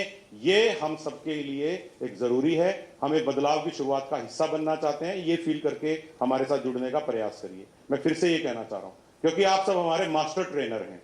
आप सब लोगों को ही आज पूरे दिन में ये 3 ट्रेनिंग होंगी। 1200 लोगों को मैं ट्रेन करूंगा, हमारी टीम ट्रेन करेगी, 10 से 12, 1 से 3 और 4 से 6। और फिर इन 1200 लोगों से हम उम्मीद रख रहे हैं कि हमें कितने स्कूलों तक पहुंचना है? कितने स्कूलों तक पहुंचना है? 66,000 स्कूलों तक पहुंचना है। अगर मैं 66,000 को 1200 से डिवाइड करता हूं तो पहले ही बता देता हूं लगभग कितना आता है? 50, लगभग 50-52 आएगा। ठीक है क्या? यानी कि ये, लेकिन ये जरूरी नहीं कि हर आदमी का 50-52 हो, क्योंकि किसी व्यक्ति को ये ट्रेनिंग 250 स्कूलों के लिए भी करने को मिल सकती है, और किसी को 20 के लिए भी करने को मिल सकती है। और आप में से कुछ लोग जाते ही ये कह सकते हैं, सर मैं आपके कहने से प्रोग्राम देख तो आया हूं, मेरे को कुछ ध्यान नहीं है। वो आपकी हंसी बता रही है कि मैं सही सोच रहा हूं। मैं तो कह ही रहा हूं ना, ये ऑप्शन जीवन में हमेशा है। कौन से वाला? कुछ नहीं करने का। ठीक है कि नहीं? कुछ नहीं करने का ऑप्शन तो हमेशा है ना। भाई देख, मैं तो आ गया हूं, मैं तो कुर्सी घेर ली है, कम है क्या? अब मैं बस में चढ़ के वापस जाऊंगा, कम है क्या आपके लिए? भाई बहुत है, आपने इतना एहसान किया पृथ्वी पे आके। मैं तो कह ही रहा हूं इस वक्त तो आपका तो यही एहसान नहीं उतर रहा हमसे, आप पृथ्वी पे अवतार लिया आपने। हम तो यही कैसे उतारे आपका कर्जा? बाकी थोड़ा और सोच लीजिएगा कि हम क्या बनना चाहते हैं और क्या कंट्रीब्यूट करना चाहते हैं लाइफ में। ये ऑप्शन तो हमेशा रहेंगे कि हम हमेशा ही दूसरों को हीरो बनते हुए देखना चाहते हैं, या कभी कभी अपने आप को भी थोड़ा बहुत हीरो बना के दिखा सकते हैं जीवन में। खुद के लिए तो बने, और माने नहीं माने कि यार मैं कुछ तो कर रहा हूं जीवन में। और कोई बड़ी बात नहीं है। आप में से बहुत सारे लोग समय समय पे टीचर्स को ट्रेनिंग देते रहते हैं कि नहीं देते रहते हैं? आप में बहुत सारे लोग ट्रेनिंग देते रहते हैं। अगर आप में से कोई ऑफिशियली मास्टर ट्रेनर नहीं भी है, कि आरपी नहीं भी है, तो भी आप लोगों ने बहुत सारी ट्रेनिंग दी है। लेकिन उन ट्रेनिंग में और इस ट्रेनिंग में डिफरेंस पैदा कर सकते हो क्या आप? अरे बोलो ना यार, वो डिफरेंस चाहिएगा मुझे। पहले वाली तो क्या थी? संस्कृत का टीचर, मैथ का टीचर, आप उसको ये बता रहे हैं पढ़ाने का अच्छा तरीका क्या है, और आपको मन में ये पता है ये पढ़ा रहा है 5 साल से, लेकिन मैं तो इसको पेडागोजी सिखा रहा हूं और अच्छे से पढ़ा। यहां पर एक टोटली डिफरेंट सब्जेक्ट है, एक ऐसा सब्जेक्ट है जो पहली बार आएगा।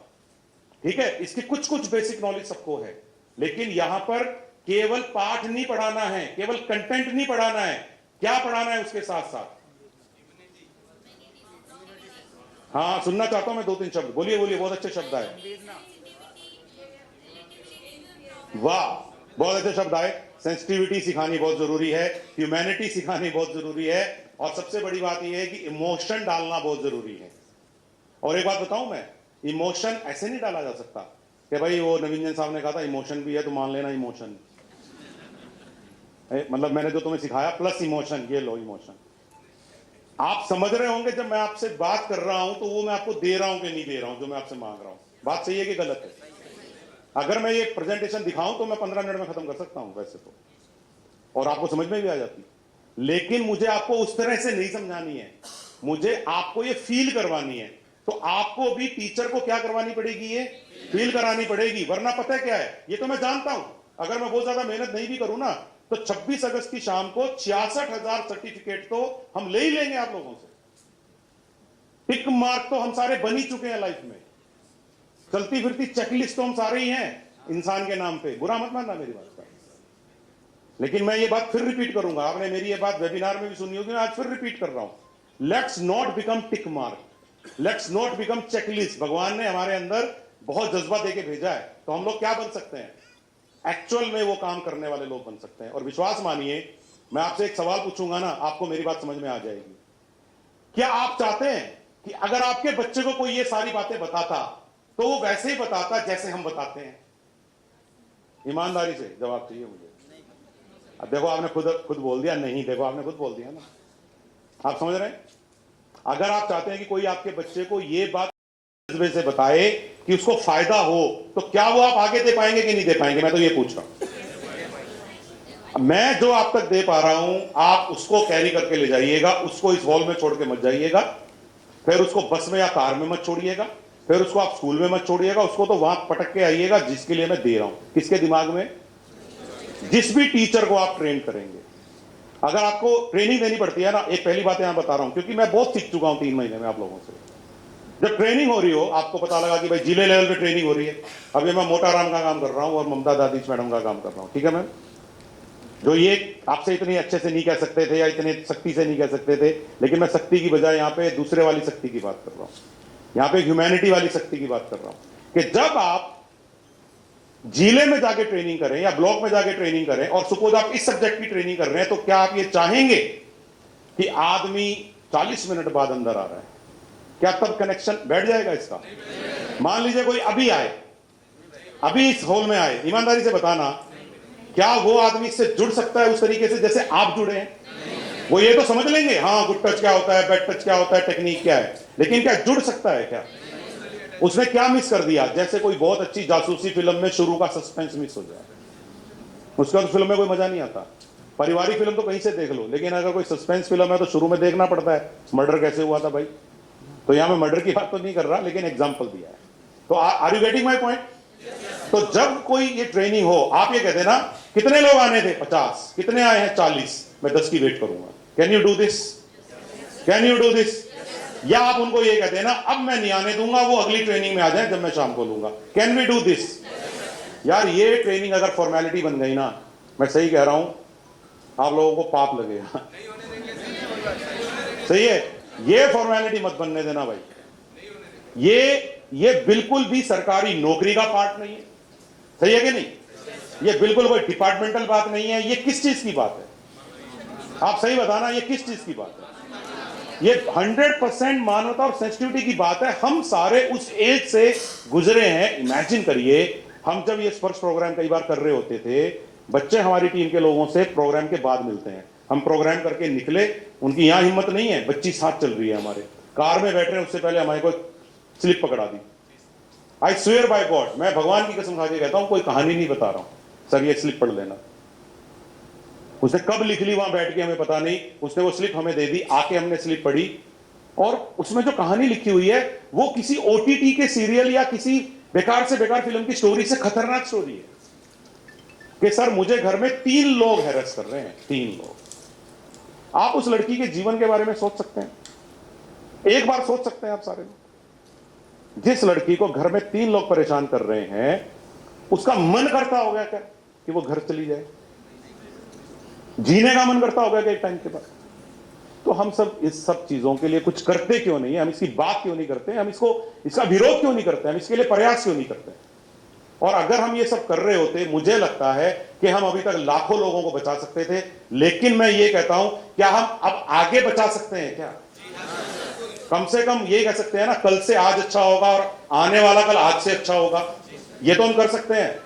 लेकिन क्या ये इस तरह से हो सकता है कि नहीं नहीं यार मैं तो ग्रेड 3 हूं, मैं ग्रेड 2 हूं, मैं तो ज्यादा देर बोलूंगा, मैं कम देर, ऐसे हो सकता? उतने ही जज्बे से बताए कि उसको फायदा हो, तो क्या वो आप आगे दे पाएंगे कि नहीं दे पाएंगे? मैं तो ये पूछ रहा हूं। मैं जो आप तक दे पा रहा हूं, आप उसको कैरी करके ले जाइएगा, उसको इस हॉल में छोड़ के मत जाइएगा, फिर उसको बस में या कार में मत छोड़िएगा, फिर उसको आप स्कूल में मत छोड़िएगा, उसको तो वहां पटक के आइएगा जिसके लिए मैं दे रहा हूं। किसके दिमाग में? जिस भी टीचर को आप ट्रेन करेंगे, अगर आपको ट्रेनिंग देनी पड़ती है ना, एक पहली बात यहां बता रहा हूं क्योंकि मैं बहुत सीख चुका हूं 3 महीने में आप लोगों से। जब ट्रेनिंग हो रही हो, आपको पता लगा कि भाई जिले लेवल पे ट्रेनिंग हो रही है, अभी मैं मोटाराम का काम कर रहा हूं और ममता दादीज मैडम का काम कर रहा हूं, ठीक है मैम, जो ये आपसे इतनी अच्छे से नहीं कह सकते थे या इतने सख्ती से नहीं कह सकते थे, लेकिन मैं सख्ती की बजाय यहां पे दूसरे वाली सख्ती की बात कर रहा हूं, यहां पे ह्यूमैनिटी वाली सख्ती की बात कर रहा हूं कि जब आप जिले में जाके ट्रेनिंग करें या ब्लॉक में जाके ट्रेनिंग करें और सपोज आप इस सब्जेक्ट की ट्रेनिंग कर रहे हैं, तो क्या आप ये चाहेंगे कि आदमी 40 मिनट बाद अंदर आ रहा है, क्या तब कनेक्शन बैठ जाएगा इसका? मान लीजिए कोई अभी आए, अभी इस हॉल में आए, ईमानदारी से बताना, क्या वो आदमी इससे जुड़ सकता है उस तरीके से जैसे आप जुड़े हैं? वो ये तो समझ लेंगे हाँ गुड टच क्या होता है, बैड टच क्या होता है, टेक्निक क्या है, लेकिन क्या जुड़ सकता है? क्या उसने क्या मिस कर दिया? जैसे कोई बहुत अच्छी जासूसी फिल्म में शुरू का सस्पेंस मिस हो जाए, उसका तो फिल्म में कोई मजा नहीं आता। पारिवारिक फिल्म तो कहीं से देख लो, लेकिन अगर कोई सस्पेंस फिल्म है तो शुरू में देखना पड़ता है मर्डर कैसे हुआ था भाई। तो यहां मैं मर्डर की बात तो नहीं कर रहा, लेकिन एग्जाम्पल दिया है। तो are you getting my point? तो जब कोई ये ट्रेनिंग हो, आप ये कहते ना कितने लोग आने थे? 50। कितने आए हैं? 40। मैं 10 की वेट करूंगा। Can you do this? Can you do this? या आप उनको ये कहते हैं ना अब मैं नहीं आने दूंगा, वो अगली ट्रेनिंग में आ जाए जब मैं शाम को लूंगा। Can we do this? यार ये ट्रेनिंग अगर फॉर्मेलिटी बन गई ना, मैं सही कह रहा हूं, आप लोगों को पाप लगेगा। सही है, ये फॉर्मेलिटी मत बनने देना भाई। ये बिल्कुल भी सरकारी नौकरी का पार्ट नहीं है। सही है कि नहीं? ये बिल्कुल कोई डिपार्टमेंटल बात नहीं है। ये किस चीज की बात है? आप सही बताना, ये किस चीज की बात है? ये 100% मानवता और सेंसिटिविटी की बात है। हम सारे उस एज से गुजरे हैं। इमेजिन करिए, हम जब ये स्पर्श प्रोग्राम कई बार कर रहे होते थे, बच्चे हमारी टीम के लोगों से प्रोग्राम के बाद मिलते हैं, हम प्रोग्राम करके निकले, उनकी यहां हिम्मत नहीं है, बच्ची साथ चल रही है हमारे, कार में बैठ रहे हैं, उससे पहले हमारे को स्लिप पकड़ा दी। आई स्वेयर बाय गॉड, मैं भगवान की कसम खा के कहता हूं, कोई कहानी नहीं बता रहा हूं, सर ये स्लिप पढ़ लेना। उसने कब लिख ली वहां बैठ के हमें पता नहीं, उसने वो स्लिप हमें दे दी, आके हमने स्लिप पढ़ी, और उसमें जो कहानी लिखी हुई है वो किसी ओटीटी के सीरियल या किसी बेकार से बेकार फिल्म की स्टोरी से खतरनाक स्टोरी है कि सर मुझे घर में 3 लोग हैरेस कर रहे हैं, 3 लोग। आप उस लड़की के जीवन के बारे में सोच सकते हैं? एक बार सोच सकते हैं आप सारे लोग? जिस लड़की को घर में 3 लोग परेशान कर रहे हैं, उसका मन करता होगा क्या कि वो घर चली जाए? जीने का मन करता होगा क्या एक टाइम के बाद? तो हम सब इस सब चीजों के लिए कुछ करते क्यों नहीं है? हम इसकी बात क्यों नहीं करते? हम इसका विरोध क्यों नहीं करते? हम इसके लिए प्रयास क्यों नहीं करते? और अगर हम ये सब कर रहे होते, मुझे लगता है कि हम अभी तक लाखों लोगों को बचा सकते थे। लेकिन मैं ये कहता हूं, क्या हम अब आगे बचा सकते हैं क्या? कम से कम ये कह सकते हैं ना, कल से आज अच्छा होगा और आने वाला कल आज से अच्छा होगा, ये तो हम कर सकते हैं। लेकिन क्या ये इस तरह से हो सकता है कि नहीं नहीं यार, मैं तो ग्रेड 3 हूं, मैं ग्रेड 2 हूं, मैं तो ज्यादा देर बोलूंगा, मैं कम देर, ऐसे हो सकता है क्या? क्या ये पद से हो सकता है क्या? डेजिग्नेशन से हो सकता है क्या? मैं कह रहा हूं कि जो बच्चों को ये बात ईमानदारी से बताने की हिम्मत रखता है, वो इसका वर्दी मतलब हकदार है, रादर देन कि वो किस पद पे है। अगर मैं पद में ही रह गया और मैं ये कर नहीं पाया, तो मेरा क्या फायदा है पद का? मैं पद के लायक नहीं हूं फिर तो, क्योंकि मेरे अंदर वो सेंसिटिविटी नहीं है जो होनी चाहिए। तो मैं आप लोगों को यहां तक इसलिए लाया कि आपको मैं ये कहना चाह रहा हूं कि इसमें कोई दबाव या ड्यूटी नहीं समझनी है, इसको अपने मन से बदलाव की शुरुआत मानना है। और मैं आपको ईमानदारी से कहता हूं, एक छोटी सी बात और कहता हूं, अब इसको अदरवाइज मत लीजिएगा। कई बार हमारे एक ऑर्गेनाइजेशन होती है, उसमें 20 लोग काम करते हैं, 30 लोग काम करते हैं, और कई बार हम चीजों को इग्नोर कर रहे होते हैं।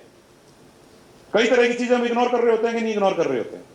साहब वो थोड़ा सा लेट आता है, साहब वो थोड़ा आने में वो कर देता है, ड्यूटी उसकी लगती है लेकिन बाद में हमें ही मिलती है। अब मैं, आप समझ रहे होंगे मैं जहां जहां जो बात बोल रहा हूं। और आप फिर थोड़ा सा ज्यादा इग्नोर करना शुरू कर देते हैं कुछ चीजों को, ये जानते हुए कि ये ठीक नहीं हो रहा।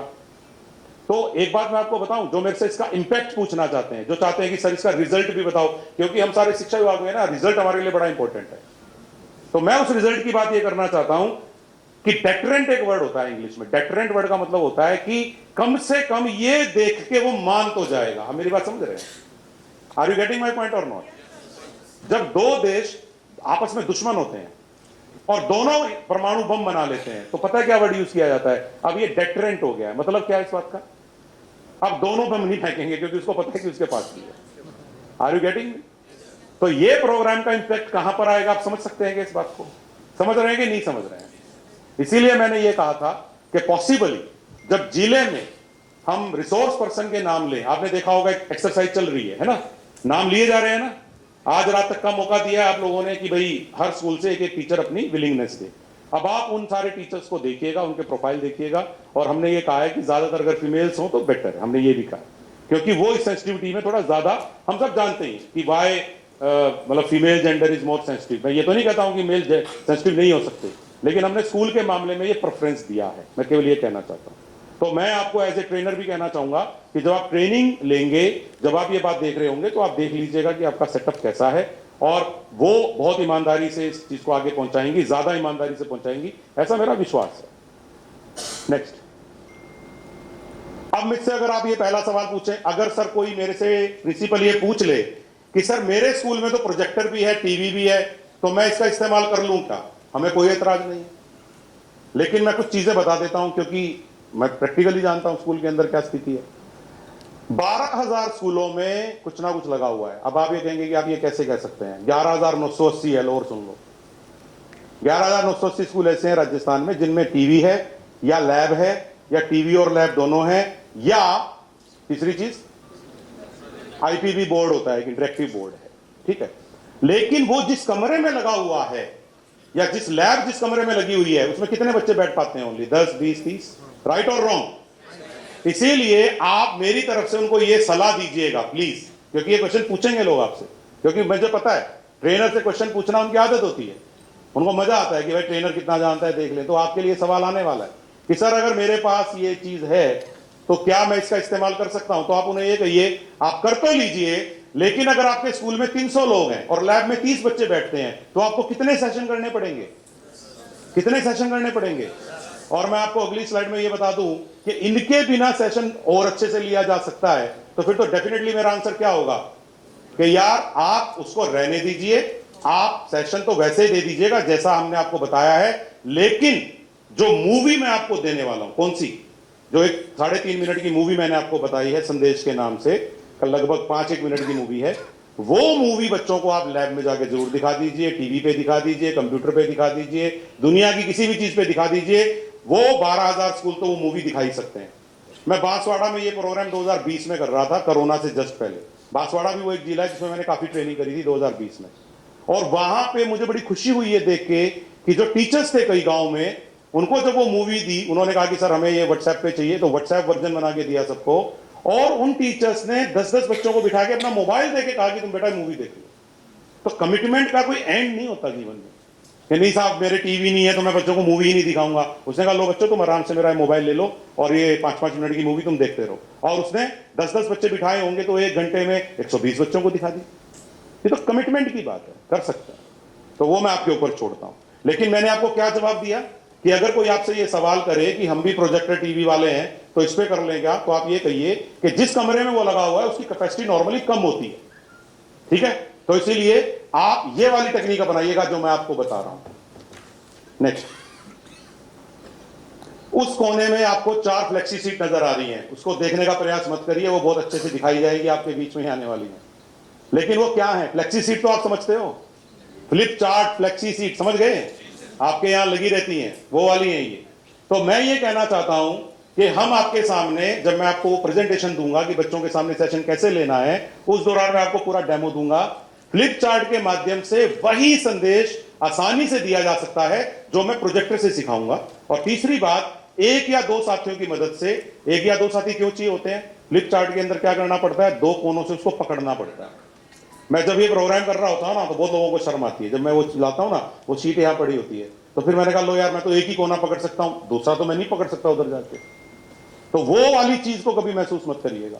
कोई भी 2 बच्चे खड़े कर लीजिए, 10th का कर लीजिए, 11th का कर लीजिए, कोई पियोन को खड़ा कर लीजिए, विद्यालय सहायक, कोई भी आके, मैं तो कह रहा हूं मैं खड़ा हो सकता हूं, मुझे तो कोई दिक्कत नहीं नजर आती है ऐसे खड़ा करने में, तो वो कर लीजिएगा। फ्लिप चार्ट को कार्यक्रम के बाद संभाल के रख सकते हैं, और ये फ्लिप चार्ट आप स्कूल के बरामदे में लगा दीजिए, ठीक है। कब? प्रोग्राम के बाद। तो जब प्रोग्राम में आप फ्लिप चार्ट का इस्तेमाल कर लेंगे और फिर वो बरामदे में लग जाएगा तो बच्चों को हमेशा के लिए याद हो जाएगा कि क्या बताया था। राइट और रॉन्ग? आम के आम गुटलियों के दाम। तो ये 300-400 रुपए का जो फ्लिप चार्ट का खर्चा है, ये आपका हमेशा के लिए फ्रूटफुल हो जाएगा। और इसके लिए आपको पता ही होगा कि आपके पास एक विद्यालय सुरक्षा नाम की मद होती है। आई थिंक मोटाराम जी उस चिट्ठी में लिख चुके हैं आप लोगों को, और उसमें आपके पास ठीक ठाक 2000 रुपए होते हैं, उनमें से 300-400 रुपए का सदुपयोग हो जाएगा। मैं तो ये बोलूंगा, इससे बड़ा सदुपयोग तो क्या होगा। ओके, तो ये फ्लेक्सी चार्ट के थ्रू आपको बताया जाएगा, लेकिन अभी इसमें दिमाग नहीं लगाइए क्योंकि वो प्रेजेंटेशन अभी आनी है। इस तरह से हम लोगों ने प्रोग्राम किए। आपके गांधीनगर स्कूल की फोटो है, सबसे पहला प्रोग्राम गांधीनगर स्कूल में किया था, मेरे घर के सामने वाले में, शायद सितंबर का पहला सप्ताह रहा होगा 2019 का। और फिर हमारे वॉलंटियर्स हम बढ़ते गए धीरे धीरे। चलिए, आपको मैं सिर्फ ये दिखाना चाह रहा हूं। नेक्स्ट, जो नौकरी भी नहीं कर रहे थे वो भी ये काम कर रहे थे, Ganganagar, Bikaner. Next next next next. और बहुत कम खबरें ऐसी पढ़ने को मिलती हैं, क्योंकि ज्यादातर लोग ये भी रिपोर्ट नहीं करना चाहते हैं कि उनके रिश्तेदार ने बच्चे पे हमला किया और बच्चे ने अपने आप को टेक्निक का इस्तेमाल करके बचा लिया। क्यों? ये क्यों बताया जाए फालतू में? हम चाहते भी नहीं कोई हमारे काम को सर्टिफिकेट दे, क्योंकि हमें अपने मन में पता है कि जब कोई जागरूकता फैलाई जाती है तो वो चुपचाप अपना काम कर रही होती है। राइट और रॉन्ग? क्या अपन 6 महीने बाद ये डाटा देखेंगे? क्या 6 महीने बाद मोटाराम जी आपको चिट्ठी लिख रहे हैं, मान लो, बताइए इस कार्यक्रम की वजह से कितने बच्चों की प्रॉब्लम सॉल्व हुई है? क्या हमें पूछना चाहिए क्या? ये सवाल अनआंसर्ड ही ठीक है। इसके हमें जवाब पता है कि बहुत सारी जगह बहुत सारे बच्चों को फायदा हुआ होगा। आपको पता है शादियों का घर होता है कि नहीं? बहुत सारी भीड़ हो जाती है। औरतें मंदिर में चली गई कोई मतलब कार्यक्रम करने के लिए, और पीछे से कोई 2-3 रिलेटिव्स हैं और वहां एक बच्चा है, तो इस तरह की प्रॉब्लम्स हो जाती हैं जो रिपोर्टेड भी नहीं होती हैं, बट बहुत सारे घरों में ऐसी प्रॉब्लम होती है। कई बार मम्मी पापा थोड़ी देर के लिए किसी के भरोसे बच्चे को छोड़ के चले गए और आगे सीसीटीवी में देखा तो उनकी आंखें खुल गई कि यार ये तो घर का सर्वेंट बच्चे को हैरेस कर रहा है। 3-4 मूवीज मैंने पिछले दिनों में नोट की जो इस विषय पे आई हैं, और ये सच्चाइयां हैं कि वाकई में आंख बंद करने से ऐसा नहीं होता है कि मुसीबत नहीं है। आपके बच्चे ने अगर आपको कभी बताया नहीं है, मैं आपको, अगर आप चाहते हैं ना इसको थोड़ा सा और जोड़ूं, तो एक बार मेरे कहने से एक चीज इमेजिन करके देखिए। अगर आपको किसी दिन ये पता चले कि आप अपने बच्चों को सबसे ज्यादा सेफ मान के चल रहे थे और आपको पता चले कि आपको तो सिर्फ एक गलत फहमी थी, और उस दिन जो गुस्सा आपके अंदर पैदा होता है, मैं चाह रहा हूं कि ये गुस्सा आपके अंदर इस कार्यक्रम को करने के लिए भी पैदा होना चाहिए कि हाँ यार, ऐसा दुनिया में बहुत सारे बच्चों के साथ हो रहा है। हम लोग एक संस्था में प्रोग्राम करने गए, वहां पे कुछ लड़कियों को रखा जाता है, जब उनको पुलिस बरामद करती है उनको रख लिया जाता है। तो हम वहां पर भी प्रोग्राम करने गए, हमने वहां पे अपना प्रेजेंटेशन किया और हमने अपने प्रेजेंटेशन में बताया कि ऐसा करना चाहिए, ऐसा करना चाहिए, मम्मी पापा को बताना चाहिए। तो एक लड़की खड़ी होकर कहती है कि अगर मम्मी पापा को पता और वो फिर भी कुछ ना करे तो क्या करना चाहिए? तो सवाल बड़े खतरनाक होते हैं। मैंने कहा क्यों यार, ऐसा कौन सा मम्मी पापा होते हैं जो पता लगे कि ये आदमी हैरेस कर रहा है फिर भी कुछ ना करे? लोन ले रखा है उनसे। तो क्या होता है कि केवल मेरा दायरा जितना है, दुनिया उतनी नहीं होती है कि मैं यहां तक सोच सकता हूं, वहां दुनिया खत्म हो जाती है। आपके सोच से आगे दुनिया चलती है। और वो आपको अपना मोबाइल बंद कर लेना चाहिए, बहुत देर से आप इसमें कुछ देख रहे हैं, प्लीज रिक्वेस्ट है मेरी, अगर कुछ इंपॉर्टेंट नहीं है तो। कुछ नहीं, वो रोशनी आ रही है तो रिक्वेस्ट है कि ये घटनाएं अखबार में आए नहीं आए, हमें अपने दिल में कॉन्फिडेंस रहेगा कि हमने हमारे स्कूल के बच्चे सेफ पढ़ लिए, है क्या नहीं? और एक सीधी सी बात यह है, हम हर किसी की किस्मत तो नहीं बदल सकते हैं, ये तो बात सही है, लेकिन हो सकता है कि बहुत सारे बच्चों के हाथ पे अपना ही नाम लिखा हुआ है ना। हो सकता है कि कईयों के बच्चों के में लिखा हुआ हो कि भाई ये प्रोग्राम होगा, आप अवेयरनेस क्रिएट करेंगे और ये वाला बच्चा तो बचेगा इस वजह से। कईयों के में नहीं होगा लेकिन बहुत सारों के में होगा। तो वी कैन डू दिस। तो मैं ये मान के चल रहा हूं कि आई थिंक काफी कन्विंस आप हो गए होंगे। नेक्स्ट, और अब हम लोग तैयार हैं।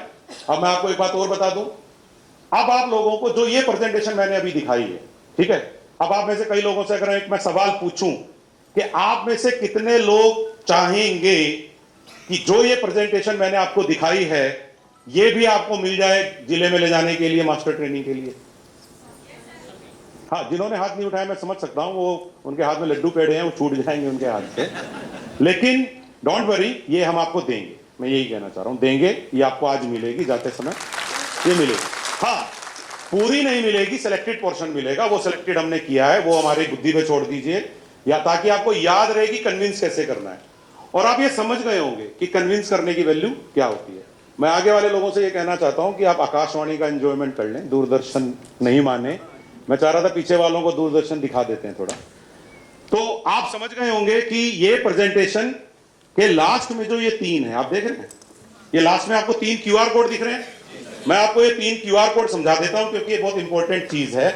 पहला क्यूआर कोड ये है कि जो पूरा प्रेजेंटेशन है, ठीक है, वो इस क्यूआर कोड पे उपलब्ध है। अगर आपको आपका गुम हो जाए, कहीं ना मिले, तो दुनिया में किसी से पूछने की जरूरत नहीं है, फोन उठाइए, इसको स्कैन कर लीजिए, यू विल गेट इट।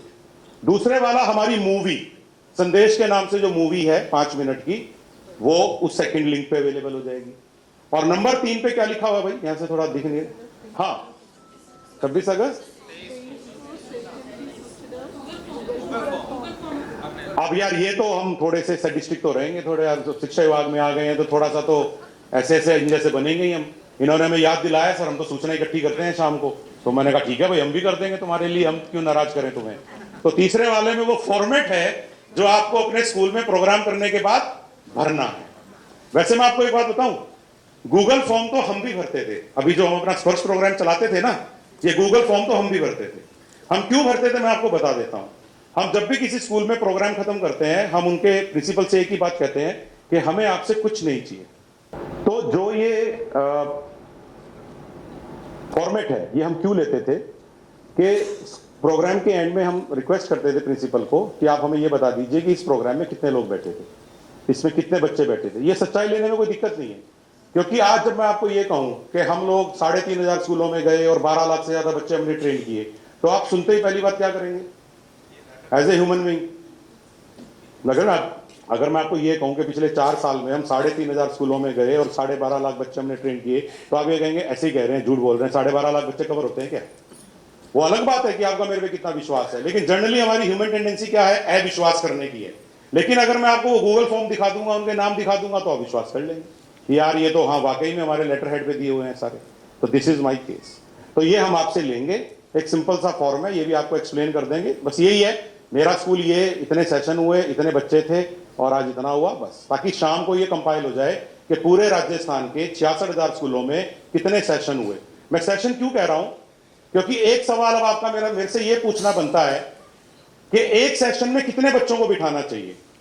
तो ये मैं आपसे राय चाहता हूं कि जब इस तरह का सेशन हो रहा हो, तो एक सेशन में मैक्सिमम कितने बच्चे बिठाने चाहिए अपने को। मैं पता है क्या आंसर करूंगा इसका। आपके पास जो बड़े से बड़ा कमरा है ना, अब आपके दिमाग में उसकी पिक्चर आ जाएगी और आप ये सेम बात वहां बोलना ट्रेनिंग में। आपके पास जो बड़े से बड़ा कमरा है, 100 का, 150 का, 50 का, 200 का, आप उसमें जितने बच्चे आ सकते हैं उनको बिठा लीजिए। एक तो ये सवाल है मेरा। अगर किसी स्कूल में 200 तक ही बच्चे हैं, अब 200 तक के बच्चों में 10, 20, 80 सारे कवर हो गए। अब आप अलग अलग मत पूछना मेरे से। अगर आपके स्कूल में 200 तक बच्चे हैं या इतने ही बच्चे हैं कि किसी एक हॉल में बिठाए जा सकते हैं, तो आपको पहली कोशिश करनी चाहिए कि ये किसी कमरे में हो। आप मेरी बात का जवाब देंगे, मैं ये क्यों चाहता हूं कि ये किसी कमरे में हो, मैं क्यों नहीं चाहता हूं कि पॉसिबल ये ग्राउंड में हो। आप समझते हैं, शायद आप सिखाते होंगे, नहीं तो आप कुछ भी सिखाइए, 5 मिनट आइस ब्रेकिंग कराइए,